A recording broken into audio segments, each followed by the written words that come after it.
Welcome to Storm the Gates, Book 3 of the Rogue Gods Trilogy by Melinda Kucsera. Part 17, the last part. Chapter 66, To Live Again. Rosalie, where are you? Mom yelled as leaves crunched. I asked you not to run off without me. Mom sounded mad, and that wasn't good. Why would she be mad? Rosalie rubbed her eyes as she sat up, and then she stared at her hands. They were small, and so were her feet, and her legs, and her arms, too. For a moment, she thought that was all wrong, but then she didn't know why she thought that. After all, she was just a little girl, but she was the best little girl. Everyone said so, and they couldn't all be wrong. Leaves crunched under her as she moved, and giant trees towered over her because this was the enchanted forest. And enchanted trees liked to loom. A shadow ran toward her through the gap between them. There you are. The shadows fell away, revealing her mom as she dropped to her knees next to her. Mom wore her butt-kicking leathers. Was she on a job right now? Rosalie couldn't remember anything. Not why she wandered away or where she wandered away from. Were they camping in the enchanted forest? Mom liked to rough it, so maybe? Is something wrong? You're not usually this quiet. Mom pushed Rosalie's hair away from her face. There was a worried look in her dark eyes. I don't know. Rosalie flung herself at her mother and wrapped her slender arms around Mom's waist as she leaned into her, needing the hug more than anything right now. Mom hugged her as another shadow moved. For a moment, she feared it was a demon. Then, she didn't know why she thought that. There are no demons in the enchanted forest. The shadow fell away to reveal Cat. The swordswoman wore a furry hat with horns extending from both sides, giving her shadow an oddly shaped head. Did you find her? Cat asked as she skidded to a halt. Yeah, I found her. Mom clutched Rosalie to her leather-clad bosom. Behind Cat, her partner Strella appeared, holding a broken branch. Cat turned and shooed her away. The crisis is over. Rosalie is safe. But dinner might be in peril. We left it roasting while we searched for her. Strella lowered the branch in her hands. You can't blame that on me. It was your turn to cook. Mom shifted her grip and rose while still holding her. Because you suck at cooking, you're the only person I have ever met who can burn a pot while boiling water. I still don't know how you did that. Strella shook her head as she rested the broken branch on her shoulder. The gesture reminded Rosalie of something. Strella faded into the shaft of sunlight, and for a moment, a winged angel wearing silver armor stood there, holding a giant hammer. She winked, then faded into the light, and Strella returned with another barb aimed at Mom. For that time, she made rabbit stew and forgot to add the rabbits to it. Rosalie wrapped her legs around her mom's waist as her mom followed her friends. She just couldn't let go, not while she felt so small and lost. Thankfully, Mom was strong enough that she didn't have to. She could easily carry her back to camp, and maybe Mom needed to hold her close, too. Rosalie rested her head on her mom's shoulder and yawned as she listened to Mom bickering with Cat and Strella. The patter of their voices soothed the lingering fears, and she wondered where she left Layla, the stuffed snake Grandma made to protect her. What are you thinking about? Mom asked as she hefted her higher on her hip. The dappled light falling through the leaves overhead brought back a memory of another place, full of books and a smiling man with dark hair and green eyes. Can we go to Mount Airdrin? Rosalie didn't know how she knew that's where the man in the room with all the books were, but she didn't doubt it. The image in her mind was so clear. Then it faded away, like it was only a dream. Why do you want to go there? Mom stiffened at the question. I heard they have a big library full of books, and I like books. I want to see it. Rosalie twisted a lock of her mother's dark hair around her finger. It was the same color and texture as her own hair. I don't know, honey. I'm not allowed to go back there. Mom glared at the enchanted trees in front of her like they did something to cause that. The silent rage radiating off her forestalled any other questions. We don't need to go there. Rosalie let the question go. She didn't know why she asked. If just the mention of that place enraged her mom that much, then it was a bad place, and they should never go there. I want to see Grandma and Grandpa. Can we see them? Yes, we can. Mom let the anger go as she ducked under a low-hanging branch. The acrid stench of burned meat hit Rosalie, and she wrinkled her nose. Hopefully dinner wasn't too burned and still okay to eat. Otherwise, dinner might be porridge again. Oh well, at least she had Mom, Cat, and Strella. Everything was better with them, even charred duck meat.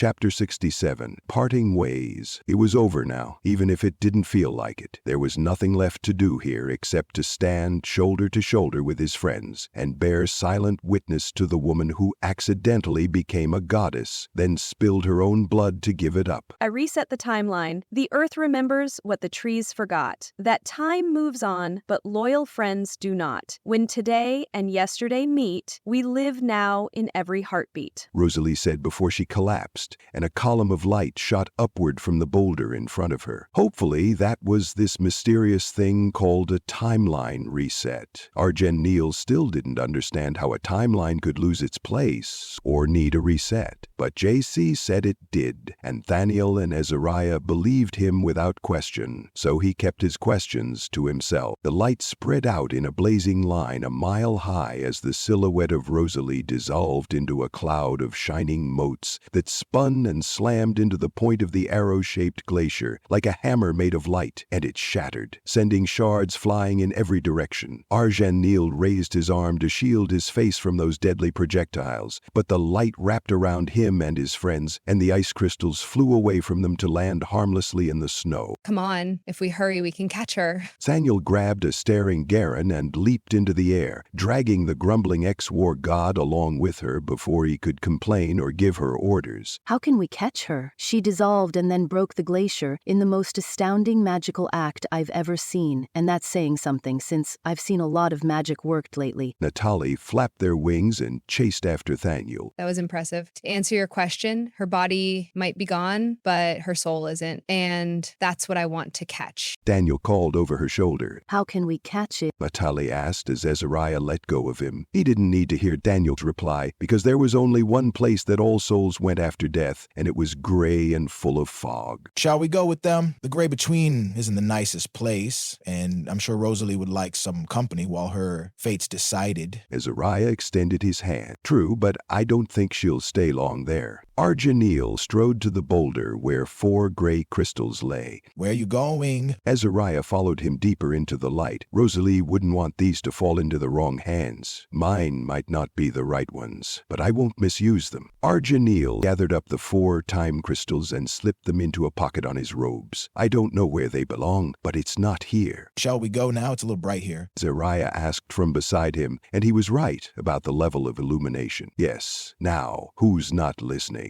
I said I'll go where you do, and I meant it. Arjen Neal shot into the sky. Catch me if you can. Maybe Azariah would, but Arjen Neal doubted it. He'd become a fast flyer during his stay in hell. I could let him catch me, maybe another time. Right now, he wanted the wind in his wings and for this place to dwindle away and disappear from his peripheral vision forever. Oh, so it's like that now? Azariah laughed, then chased him through the clouds into the spangled black between realms. Fog crawled across the ground in a thick bank, obscuring it as they flew over the gray between. I don't see her. Maybe she succeeded, and she won a chance to start over. Arjen Neal hoped that was the case, but he didn't know how to confirm that since he had never visited the mortal world before. Maybe. I'd still like to make sure, but I don't know how to find humans in the mortal world. Daniel manifested a pike and poked at the fog below them like that might force it to give up its secrets. You could ask Ms. Rhea for help. She must know by now. She's been a guardian angel 1,000,000 times over. Azariah hovered between them. All right, I'll find her and ask. Where will you go now? Daniel sent the pike away, and Guerren looked relieved it was gone. He was awfully quiet, as if that would make them forget about him. I want to check on Layla. Then, I don't know. I'm not a full angel, but I'm not a demon anymore either. I don't know where I belong. Natali touched the circular cloud of yellow light floating above their hooded head in wonder. Neither do I. Arjen Neal rested a hand on his pocket full of time crystals.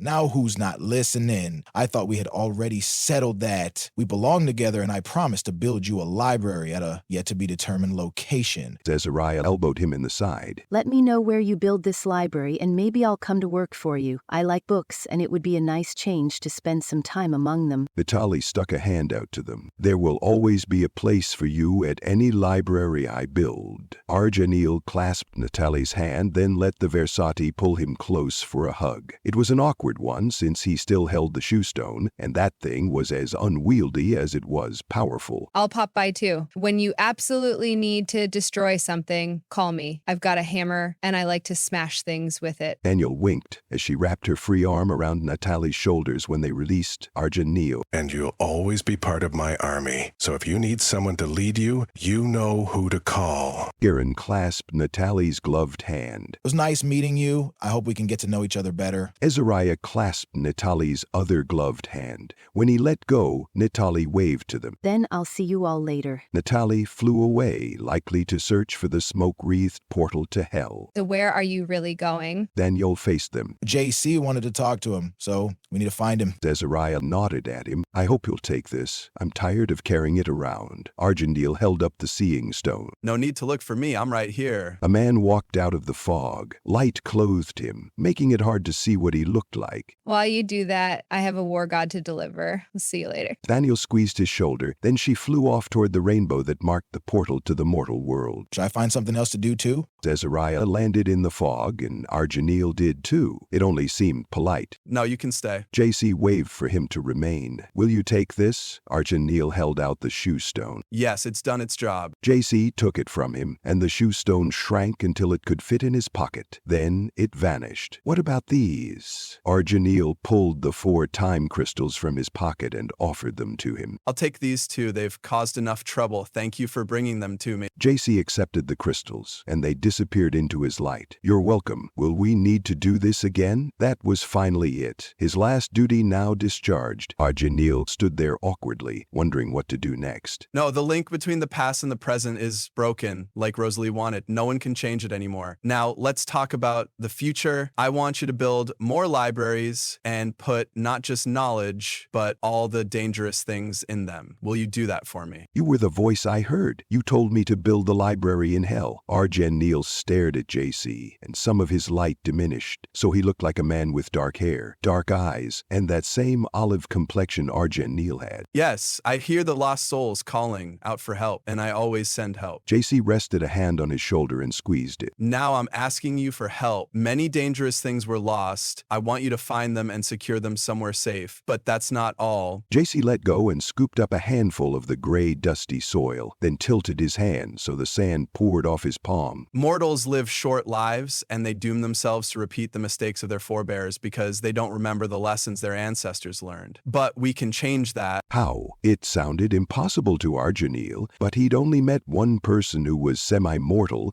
and he didn't like Ivarian at all. What if I don't like any mortals? Now I'm being silly. They can't all be like him. Some must be like Rosalie, and I liked her. Build new libraries here in the gray between, in hell, in heaven, and on earth too. Put all the things everyone forgot in them so anyone who wants to learn can come. Be they angel or demon, mortal or immortal, let all who wish come to your library and learn about good and evil and everything that came before. Let everyone learn from the mistakes of others so they may build better worlds. Will you do that for me? That's a tall order. I'll need help. But Argenil could imagine such places of learning, and of course he'd build them. He wanted that more than anything else. They will be refuges, too, where anyone can go to seek sanctuary. He would protect them all. Yes, you can ask anyone you wish to help you, and if their duties permit, they can help you. Thank you. I won't let you down. Argenil already had a list of things to do, starting with sifting through the destroyed remains of his library in hell. Whatever survived must be collected and catalogued, and a new place for them found. Hey, wait for me. Azariah called after him. Argenil didn't realize he strode away. He was so caught up in his thoughts, and plans whirled in his mind, but he put them aside and caught Azariah's hand, surprising him. I'm sorry. I've got so much to do. Will you come with me? You only promised to build one library, not dozens, but Argenil paused, uncertain what to say as he looked at Azariah. He could build all those libraries himself, but he didn't want to, not now that he had friends and whatever he and Azariah were to each other. I could be persuaded to build more, if it means spending more time with you. Azariah smiled and squeezed his hand. Where to now? To hell, to pick through the ruins. Argenil tugged his hand and headed for the column of smoke in the boneyard, and the portal to hell before he made a fool of himself. But his steps were as light light as his heart. Soon I'll have a library again and people to read the books I collect, and he smiled at the thought of sharing that with Azariah.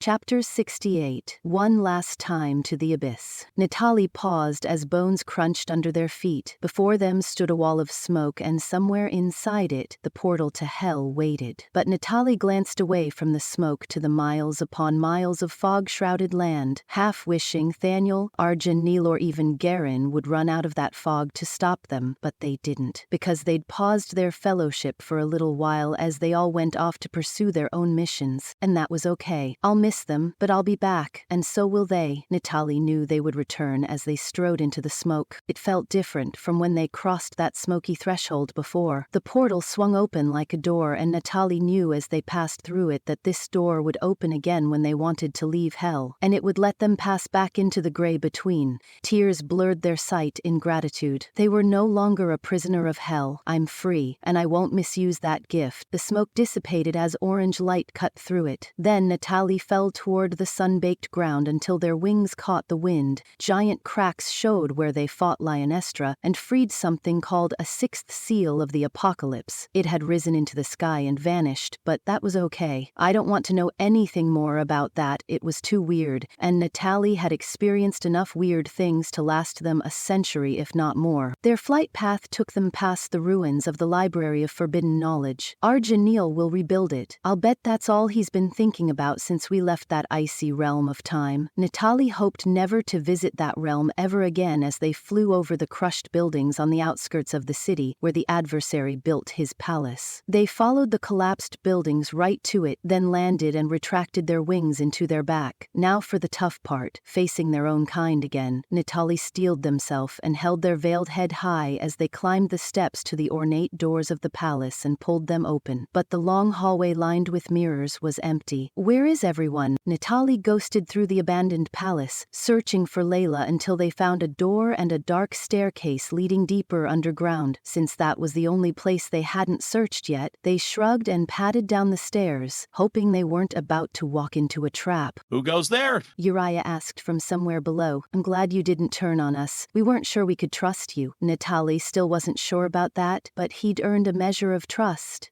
Natalie, is that you? Uriah asked from somewhere below. Yes, I came to talk. Is Layla down there too? Natalie descended, taking the stairs two at a time. Yes, I'm here. What happened with the Adversary? He won't bother anyone for a long while. Natalie smiled behind their veil and launched into their tale. As they reached the end of the stairs, that tale ended. I didn't see that coming, but it solves the problem, I guess. Layla floated on her back in a pool of shimmering darkness, and the tableau confirmed something Natalie had wondered. You were the sleeping angel. Natalie dropped onto a rock along the edge of the pool. How did you guess? Layla raised her hand, and a shimmering black liquid dripped from her fingers. The sleeping angel stopped talking to me not long before I met you, and I didn't hear from her at all after I met you. Natalie called to mind her voice and compared it to Layla's. They were identical now, in hindsight. Why the masquerade? Why didn't you tell us who you were? We wouldn't have judged you for it. I was ashamed. I traded my wings and halo for a promise of more power, but it never materialized. The Adversary duped me like he did so many others. Of course, he didn't wear that name then. Layla covered her face with her hands as she stood up. The shimmering black liquid covered her up to her shoulders. I became less than I was before, and he imprisoned me on the level above this one. But you're free now and you're whole again. Uriah sat on a boulder nearer the pool and stuck his hand into the liquid that reflected a rainbow sheen. That's true. Did you tell the others that you suspected about me? Layla let her hands drop away from her face and splash into the dark liquid so she could swim to shore. How could I when I only figured it out when I saw you here? Natalie touched the glowing violet pendant hanging around their neck. This was yours. Do you want it back? No, you keep it. Consider it a gift for telling me what happened after I came down here. Layla stopped when she reached the shore, but she didn't climb out. Thank you, not just for the pendant, but for everything. If not for you, I wouldn't have met and befriended 3 angels. Natalie touched the gold glow around their head, still unable unable to believe it was real, but it was real. Heaven had left its mark on them, and just thinking about that sunny place with blue waters and bright angels widened their smile into a full-on grin. Natalie rose. It was time to go. I won't tell the angels you were the sleeping angel. Your secret's safe with me. Natalie didn't think the other angels cared who the sleeping angel was, but they didn't spend uncounted years yearning to do her bidding in the hopes of freeing themselves from the adversary's service. I'm free of him now, and the thought ignited a joyful blaze inside them. Thank you. Where will you go now? Layla asked, to be polite, but she'd already turned her back on shore and waded deeper into the pool. The adversary destroyed so much while pursuing his plans. I'd like to try building something for a change. Natalie rose from the boulder, smoothed their gray robes and turned them as violet as their glowing eyes. Their hood, their veil, and their gloves colored themselves to match. The gray made great camouflage and kept them from standing out. I don't want to hide anymore, and I'm far too remarkable with a proto-halo and angel eyes to even try. Perhaps it's time to stand out. What are you rebuilding? Uriah followed her to the foot of the staircase. Janeel wants to build a new library, and I want to help him. Natalie shrugged, then climbed up the stairs. You'll need help with that. Are you volunteering? Natalie stopped 10 steps above and glanced down at him. Uriah shook his head and backed away from the stairs. No, I was just making an observation. Then I'll take my leave so I can get him some help. Natalie didn't know what else to say. This place creeped them out, especially that pool, and Layla's attachment to it. Where will you get that? Uriah asked when Natalie reached the halfway point. Not here, obviously. Natalie kept that opinion to themselves and climbed faster. I know a few souls who might want to help.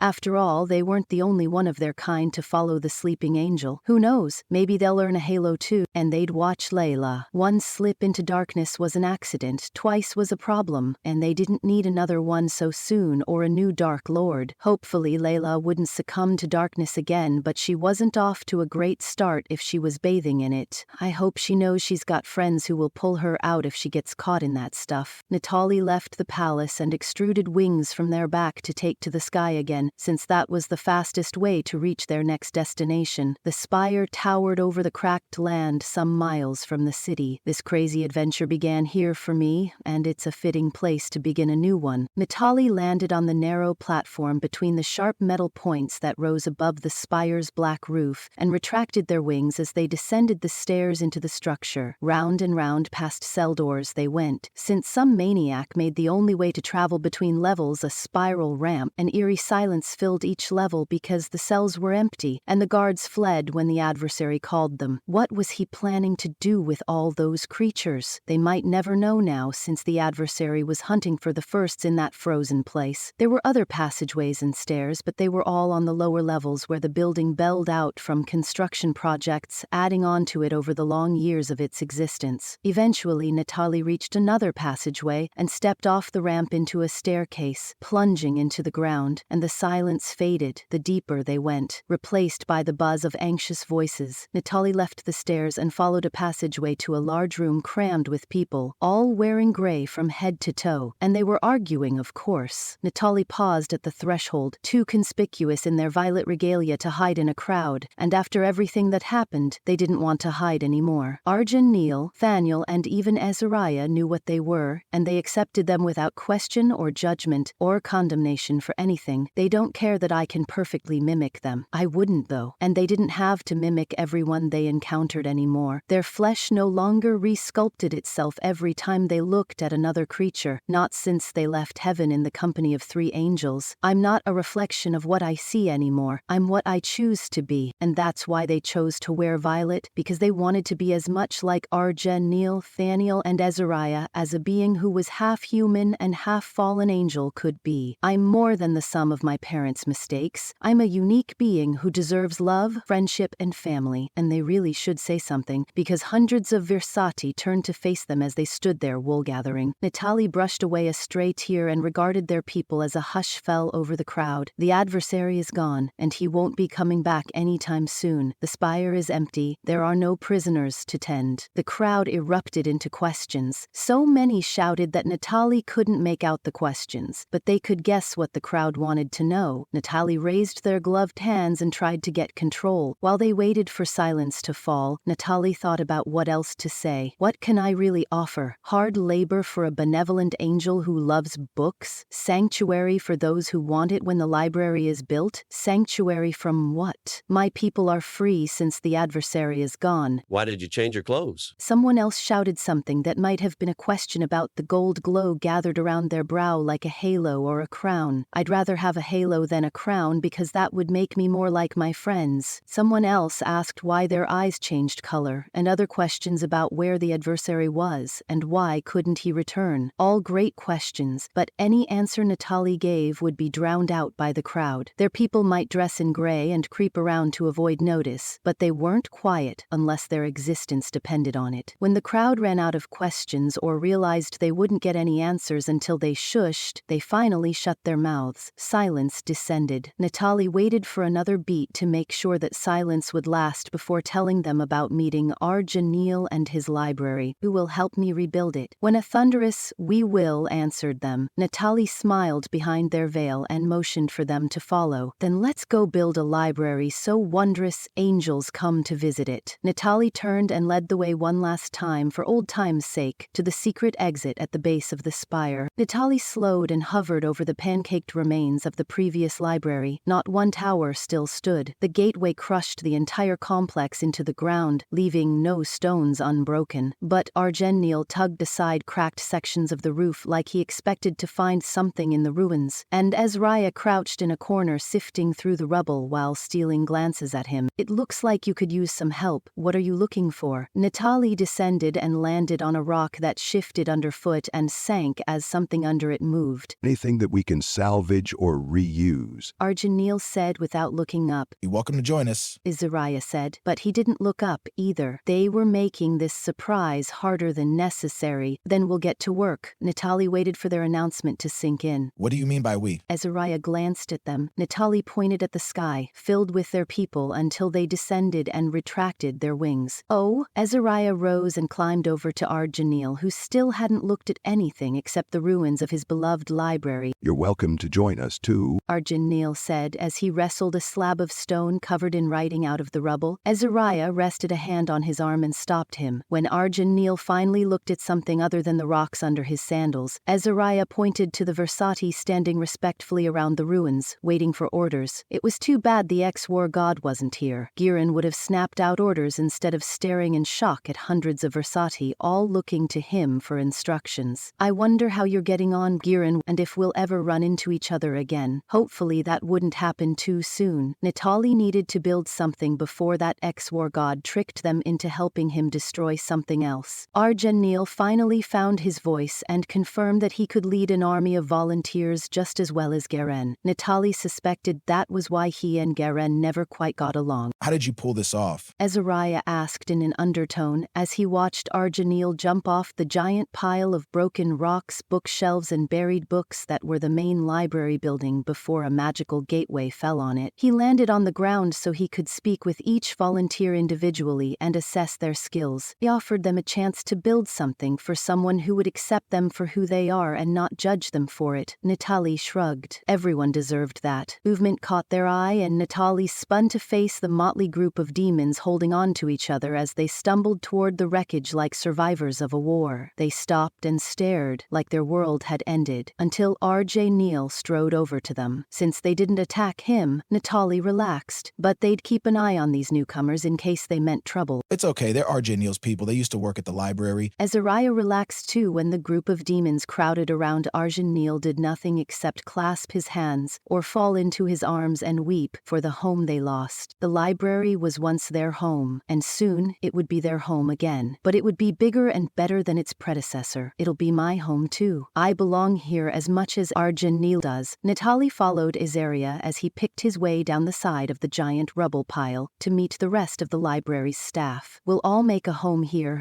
Chapter 69. Another angry dragon. Are we there yet? Guerren asked again. No, obviously we're not. That is the portal to the mortal world, and we haven't crossed it yet. Daniel didn't fly faster toward the rainbow arching down from the clouds to touch the only grassy hill in the gray between, because she didn't know how to find Fae, and that was a problem. Guerren couldn't wander around on his own. He needed supervision, and Rosalie's suggestion about who should supervise the ex-war god made the most sense. Heaven knows I'm not babysitting him, but I'll check in periodically to see what he's up to in case he finds something worth my hammer. The likelihood that he would find a problem that required an angel of her caliber was kind of slim. But anything was possible, and JC confirmed the firsts still existed. They could be hiding in the mortal world. Now they were a foe worthy of her hammer. I would love to search for them. But she should check on Argeniel, Azaria, and Natali and see how things were going for them, since that trio was far more likely to get into trouble than one ex-war god. Can we hurry up? I haven't eaten anything in a long time, and I'm hungry. Plus, I need a bath. I haven't had one of those either in a long while. Guerren sniffed his armpits and wrinkled his nose. Daniel wondered what would happen if she just dropped him into the fog and let him find his own way. Then she remembered how his allegiance changed with his whims and thought better of it. Hopefully Faye could keep him out of trouble. If not, she could always drop him off in hell again. But no, she wouldn't do that either, since he earned a little liberty for his help to defeat the adversary twice, and on purpose too. Perhaps he'd make that a habit. Misria might know how to find Faye. And I know how to find her. Tennille smiled as a plan coalesced in her mind. Misria was never more than a thought away. Not even when she was doing her guardian angel thing, which she did entirely too much of, in Tennille's opinion. Perhaps she can take a break and help me deliver him to the ex-goddess of fate so he can become her problem. Daniel landed on the hill and sent her wings away, but she didn't let go of Guerren as she strode through the rainbow, so he had no choice but to follow her. She didn't walk out the other side because the portal inside it opened for her, and she recalled her wings when the ground dropped out from under her feet. They fell through starry blackness for long enough for Guerren to wrap both arms around her. The spinning blue-green ball below grabbed hold and yanked them past the cratered moon, where the Watcher stood on a dusty ridge, staring at her in consternation. Daniel waved to him as she dropped into the mortal world, and that annoying itch started at her toes as she reluctantly took on flesh so she could carry Guerren. It would be hard to do that and stay incorporeal, but this realm had rules, and one had to have matter to interact with anything in this realm. The sacrifices I make for my friends. Daniel suppressed a sigh as clouds flashed past until her wings caught the wind. She thought of Misria and let their connection pull her toward her longtime friend until a green carpet spread below them, bordered by a wide blue ribbon. That must be a forest and a river. The forest stopped at a circular green field around a lonely mountain. Misria was somewhere below, so Thaniel dived for the ground, but she pulled up when a silver blur flew past her. What are you doing here? And why do you have him with you? Misria asked as the blur resolved into her. I'm looking for you, actually. Do you know where Faye is? Thaniel shaded her eyes since Misria hovered above her, backlit by the sun like she was some kind of sun goddess, not an archangel with a sharp tongue. I assume you mean Faye, the ex-goddess of fate. Why do you need to find her? Misria folded her arms, but she didn't move away from the blinding sun. I need to give him to her for safekeeping, unless you want to look after him? Thaniel held Guerren out to her friend like an offering. Hey, I can look after myself. Guerren glared at her as he grumbled something else under his breath about leading armies, but she still hadn't seen him do that. Why? Can't you put him back where you found him? Misria backed away. I could, but I don't think that's fair. After all, he did help us defeat the adversary twice. Thaniel lowered the ex-war god to a more comfortable position to hold. Oh, really? How did he do that? You didn't mention him when I last saw you. Misria narrowed her glowing violet eyes like she was trying to read the answer from her mind, but she couldn't do that since neither of them had that ability. Yes, really. I'm a hero, and I deserve a hero's welcome. Guerren kicked his feet, but Thaniel didn't know what that was supposed to do since Misria hovered out of his reach. If I tell you, will you tell me how to find Faye? Thaniel gave her friend a pleading look. Faye might be easier to deal with if they both went. No way would the ex-goddess be happy about having an ex-war god underfoot, but that was probably the best place for him. Misria glanced down at the mountain below them, then nodded. Yeah, I can leave my mortal alone for a while since his sister is there. She's also an angel. I think I told you that already. You did, but I want to hear how that happened. Thaniel tried not to grin as Misria gave in, and some of her gruffness faded.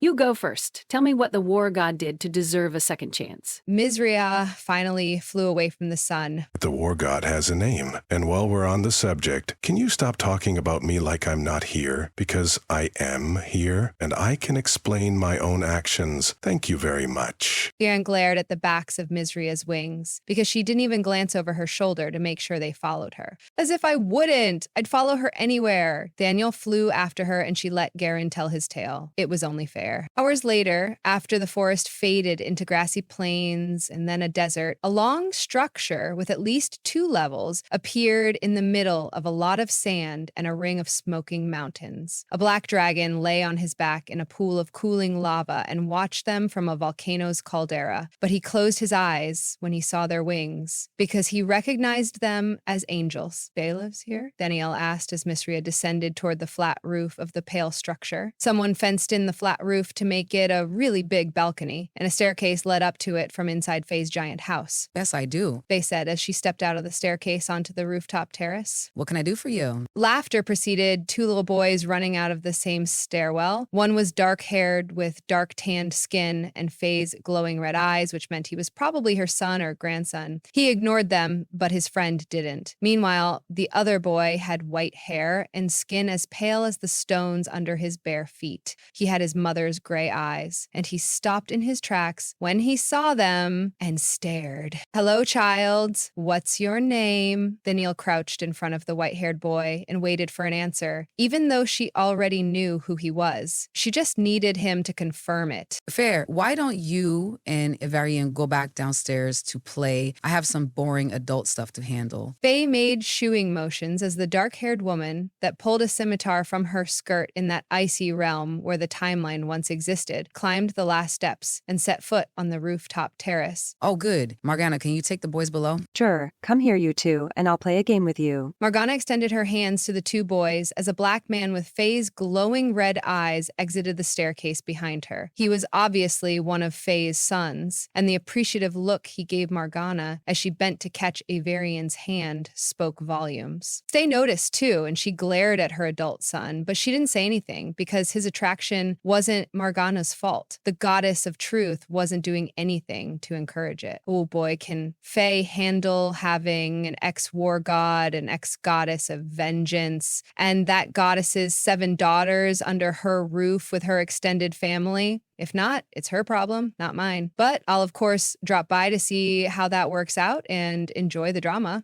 Danielle caught Misria's gaze and knew her friend was thinking exactly the same thing. Maybe they could visit together. Danielle added that to her to-do list. It was nice having items on there she actually wanted to do, rather than a ton of items assigned by the council to keep her busy. Morgana led the 2 boys down the stairs so the adults could talk in private, but Faye's other son didn't leave with them. He sat on the foot-wide stone balustrade and crossed his arms. This is my son, Fedra. You'll have to forgive him. He's too curious for his own good. Faye shook her head at her offspring, then resumed introductions. Fedra, you know Misri already. This is her friend, Danielle. For some reason, she'd better explain right now. She's got my cousin, Guerren, the ex-god of war, with her. I can explain that. But first, who else is living here? This is a really nice place you've got, Faye. The Ring of Volcanoes is a bit much, but you always did love fire in all its forms. Guerren turned as he took in the view. I'm here too, Istiana said as she climbed the stairs and appeared from inside the house, looking far more corporeal than the last time Daniel saw her. Thankfully, Istiana wasn't fading anymore. She looked solid. Perhaps she found JC and amended her contract with the Creator. Good for her. No one should suffer from the terms of a bad bargain, especially not when everyone thought they were making the best bargain possible under the circumstances. Renegotiation was good for the soul. Daniel sent her wings away, since she wouldn't leave until she found out why Faye kept the ex-goddess of vengeance and her daughters here, and what she planned to do with them. What happened after we left? Sienna looked at Guerren for an answer as she strode over to stand with her petite sister, who kept glowering at Guerren like he did something to offend her. Maybe he would do something in the future, and Faye was already mad about it. That was possible, since she could see the future. I don't know if I should hope he does or not. Daniel bit her lip to keep from asking why Faye was so annoyed about Guerren standing on her roof. She had enough talk about time to last her a long time. She'd much rather find out later when Guerren did whatever he was going to do. I'm sorry to tell you this, but Hitha, Glir, and Jannar are dead. I don't know what happened to Jannar after that, but I assume he's somewhere in the gray between, right now, waiting for judgment. Guerren captured Istiana's hands and squeezed them. What happened to Pristina and Hitha, Glir? They asked, but she didn't seem surprised to hear that her brothers were dead. Maybe nothing surprised her anymore. It must be hard to know the future future. We can talk about that later. They can't come back, and no one can mess with the past anymore. That's the important thing. Guerren squeezed Istiana's hands one last time, then let go. What happened to Rosalie? Faye pointed at Thaniel for the answer. She gave up Pristina's powers and returned herself to the timeline to live again. So she's probably somewhere out there right now, living a vastly different life than before all this timeline and gateway stuff. Thaniel swept her arm out to encompass the vast world beyond Faye's desert home. She's probably a little older than a Varian is right now. Misery added, and she sounded like she knew that for a fact. Thaniel caught her gaze, and Misery shook her head like she didn't want her to ask about that. Interesting. Well, I'll ask about it when we leave here. Okay, that's understandable, but that doesn't explain what he's doing here. Faye pointed at Guerren. You wound me. Am I not family? Guerren gripped his chest like Faye's question actually wounded him. He helped us stop the adversary twice, and the Holy Spirit removed the ban of heaven. So technically, he belongs in this world. Thaniel shrugged because she didn't know what else to say that wouldn't hurt his feelings. They obviously couldn't let him wander around on his own. He might start a war or something. Faye must have realized that because she collapsed onto the balustrade beside Phaedra and stared at the blue sky above them.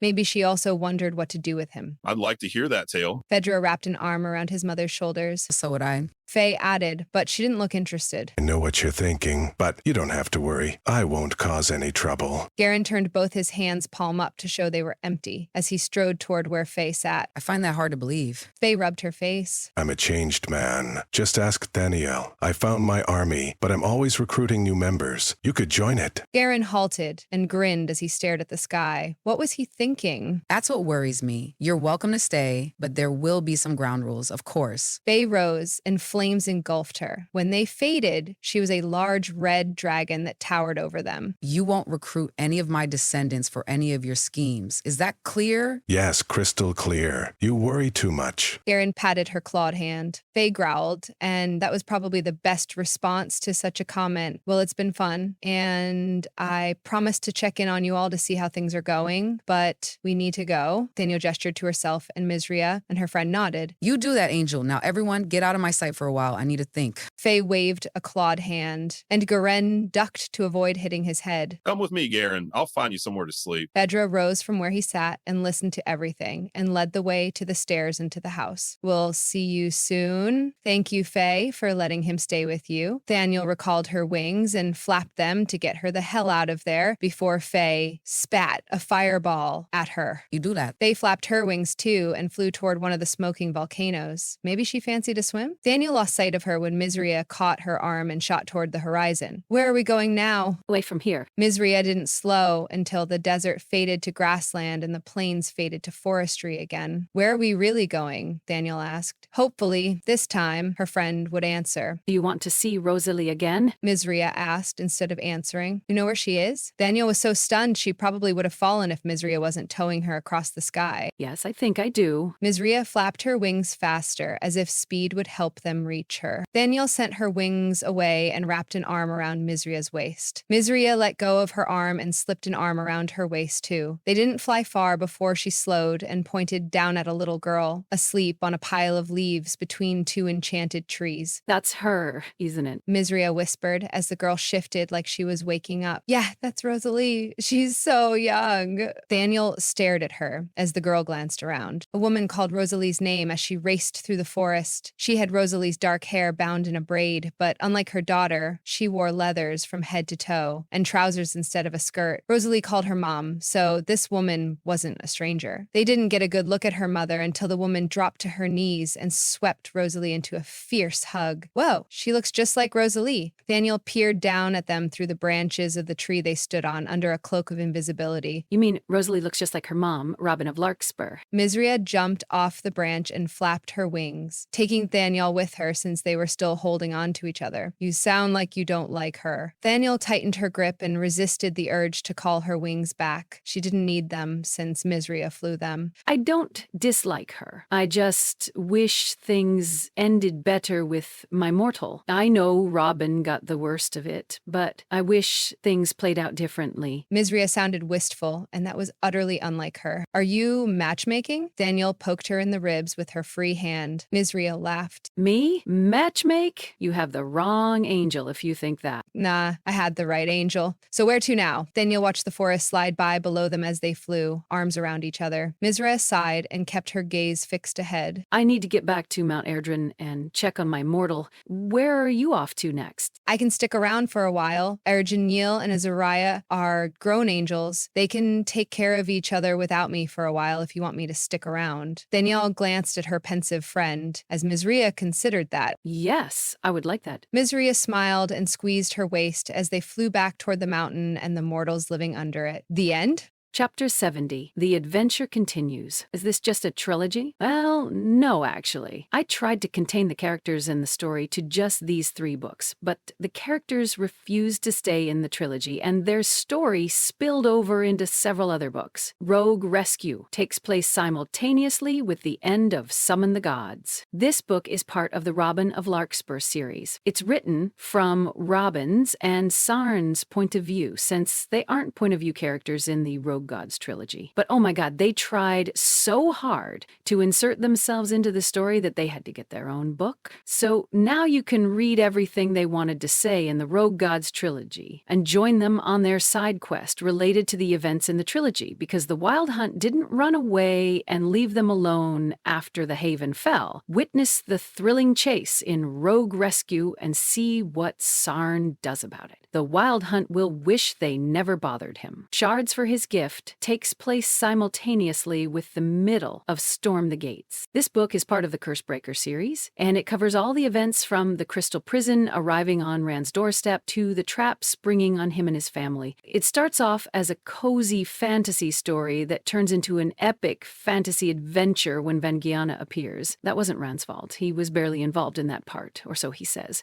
And you'll have to read the book to find out if he's right. It's written from Sarn's and Rand's perspectives because there was too much story surrounding the crystal that Iverian and company left outside their apartment to fit in the trilogy, and Rand likes to run away with the plot, literally, so he does that too. Needless to say, this part of the story had to get its own book. Rand is a child in this story, and he enjoys all the perks childhood brings with it. Chasing Dragons takes place simultaneously with the end of Storm the Gates. It's the direct sequel to Shards for His Gift, and it's also part of the Cursebreaker series. The book is from Sarn's and Rand's perspectives. It also shows Everian's part in Storm the Gates in more depth, because that story arc really needed to be from Sarn's point of view since it threatens him and his son directly. There are a lot of things that are in Chasing Dragons that weren't in Storm the Gates for that reason. Meanwhile, the rest of the cast of the Cursebreaker series chase dragons, as one does in an epic fantasy world, hence the title. Where can you read what happens after the trilogy? You can read that in a lot of places, since the characters have proposed some spin-offs and even a sequel series about the fight for the throne of hell. Here's what each character has planned so far. The Adversary. Unfortunately, he's like a bad penny and he'll keep turning up, so we'll see him again in a future His Angelic Keeper book. Back in the first book of that series, so Van ran into an angel in heaven who's still loyal to him, and there are others, so he will return, and she'll have to face him again, as will all the angels you've met so far. Arjanil. He will probably appear in the His Angelic Keeper series and possibly the Cursebreaker series, since those two series frequently cross over each other. Savan will need his help and his knowledge about the seals to find them all and lock them away to permanently stop Armageddon. JC probably had that in mind when he told Arjanil to build more libraries. Since the libraries are such a cool thing, he'll probably get his own spin-off stories too when he's a little more settled. Right now, he doesn't want to be the main character again, so I'll give him some time. Iverian. He's a child for now, so we won't see much of him until he's older, except for the occasional cameo. Azariah. He originally appeared in His Angelic Keeper 1, and since he's helping Arjanil, he'll probably show up in the His Angelic Keeper series, and possibly the Cursebreaker series. Faye is a co-main character in the His Angelic Keeper series, so you can follow her adventures there, but she's planning her own spin-off,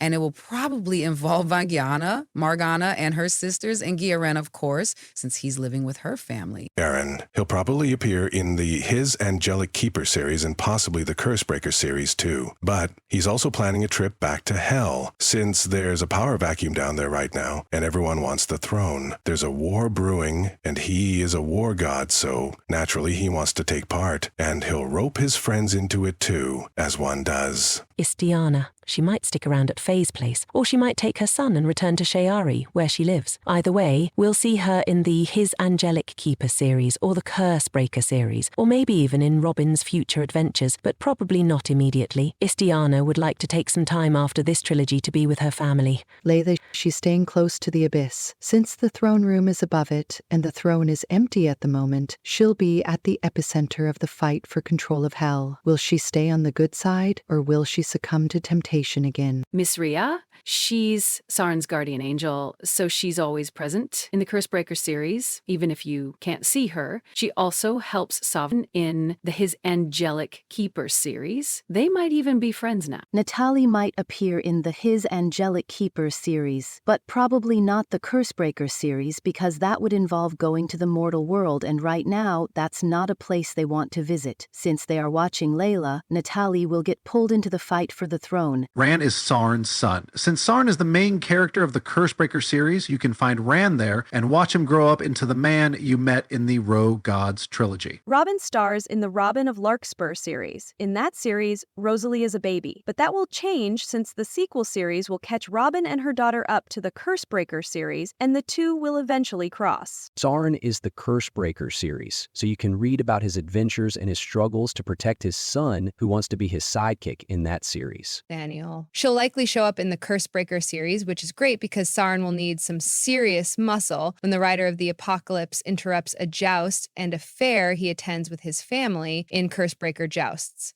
Chapter 71, Notes on the Angels. In this world, the creator God realized that having a host of angels who could take orders and carry them out and do nothing else but worship him wouldn't cut it. So he created more angels and imbued them with unique abilities. That's why Azrael is the way he is. Most of the angels from his generation are rather dramatic and see things in black and white. Everything is good or evil in their mind. They can't handle shades of gray. That's why Azrael didn't tell Arjanil that he was under a glamour and wasn't damned. That was too far outside his comfort zone, and it raised uncomfortable questions about what being fallen meant for an angel, so he left it alone. The generation after Azrael, which includes Arjanil, Mizria, Thaniel, Azariah, and many others, were created specifically to deal with mortals and our shades of gray. They can handle complicated situations and figure out what's right, and they have autonomy and a driving need to sort them out. So that's why Mizria sometimes breaks the rules to help Sovan. That's why Thaniel couldn't leave Arjanil, thinking he was damned and scarred. It raised all those questions in her mind that it raised for Azrael, but it was wrong, and she needed to fix that, then sort out the consequences afterward. So she broke the illusion and hung around to pick up the pieces. The generations after Thaniel, Arjanil, etc., are even more human-like. You see that with Ran and Mirren's guardian angels. They feel emotions like us, while the older generations are more like the biblical angels. They are like hammers, and the later generations are scalpels. You send them in when you need precise work.